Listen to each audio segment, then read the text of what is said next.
Hello everyone and welcome to my Sister Wives Today channel. I hope everyone is having a wonderful day.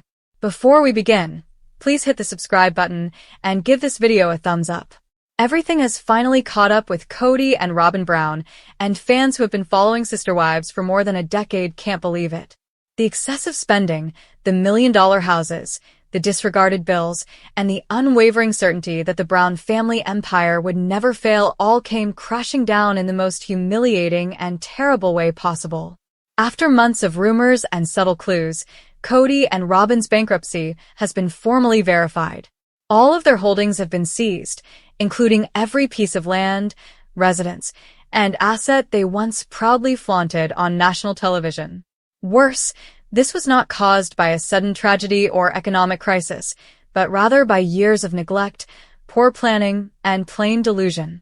According to insider sources and local court papers, the Browns' problems finally caught up with them after they defaulted on a huge bank loan for their iconic Coyote Pass property and Robyn's fancy Flagstaff home.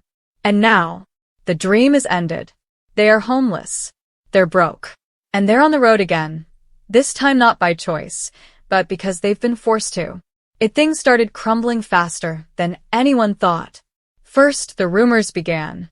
Fans noted that property taxes were not being paid on schedule. Then came whispers that the Flagstaff home Robyn insisted on buying was turning into a financial disaster. But Kody, blinded by pride and determined to retain his image as the patriarch with everything under control, ignored every red flag. Even while Mary, Christine, and Janelle distanced themselves and left him to face with the consequences of his actions, Kody and Robyn continued to spend, plan, and pretend everything was fine. But it wasn't. Behind closed doors, creditors were circling. Notifications were stacking up. And eventually the bank stopped playing nice. According to leaked court records, Kody and Robyn failed to make several payments on a large loan that was purportedly related not just to the Coyote Pass property, but also to personal expenses such as Robyn's jewelry company, private tuition, and luxury furnishings. The loan default set off a chain reaction, allowing the bank to confiscate all property in their names, including the Flagstaff mansion, acres of Coyote Pass land, and several automobiles. Robyn, who previously said she required that huge mansion to make her children feel safe, reportedly burst into tears when they received the final foreclosure notice. However, many admirers claim the writing was on the wall for years. While Christine and Janelle were scraping by, living in rentals and making sacrifices, Robyn lived like a queen. Fans will never forget how she pressed Kody to buy that million-dollar property while the rest of the family struggled. And now, paradoxically, the exact house she battled so hard for has been repossessed, leaving her without anything. No home, no money, and no security. She and Kody were recently pictured loading a moving truck after purportedly being ejected from the residence as part of the court proceedings. According to family sources, the atmosphere was tense, painful, and filled with remorse. Kody reportedly screamed at contractors and movers, while Robyn sobbed hysterically. The empire they constructed, brick by brick, crumbled in 1 week. However, this is more than just a financial disaster. It is a complete personal and emotional breakdown. Kody Brown, once the self-assured head of a huge multiple family, is now on the verge of bankruptcy, facing lawsuits, liens, and an outpouring of public outrage. Fans who formerly revered the Brown family are now upset, particularly those who believe they were deceived into supporting Robyn's jewelry business, which many are now calling a scam after several customers report never receiving their orders or refunds. Meanwhile, Mary, Christine, and Janelle have entirely removed themselves, supposedly offering no assistance as Kody and Robyn spiral. Christine, who is now happily wedded, reportedly said she dodged a bullet by leaving the financial upheaval behind. Janelle, who once trusted Kody with her future, has publicly stated that she wants nothing to do with the disaster. And Mary? She's been blogging cryptically about letting go of dead weight and starting fresh, apparently alluding to Kody and Robyn's present situation. This is when things become dark. Kody and Robyn have not only lost their homes, but they are now living on the road, apparently in inexpensive motels, heirlooms, and even with distant relatives. Big backyards and three-car garages are no longer the norm. They're now shuffling from one temporary spot to another, trying to figure out their next move, as paparazzi and fans stand by in stunned stillness. It is a public fall from grace unlike anything seen on reality television before. According to sources, Kody is in a downward spiral, refusing to accept responsibility and continuing to blame the other spouses, producers, and even fans for turning against him. However, the truth is clear. Kody made his decisions. He excluded everyone except Robyn. He disregarded the finances. He bet everything on a dream that was unsustainable. And now he is suffering the price. What's most painful, or possibly poetic, depending on your point of view, is how different the conclusion is from what Kody predicted. He envisioned a family complex with togetherness, prosperity, and spiritual purpose.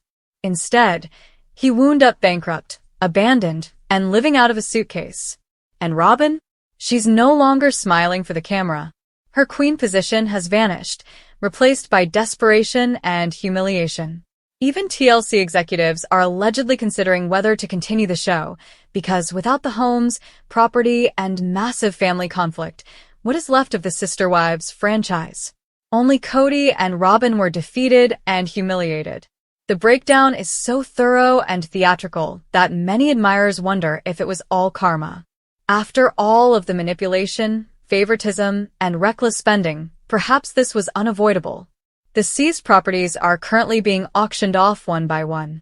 The bank is attempting to recuperate damages, but with legal bills, liens, and damage control, it is unlikely that they will recover everything.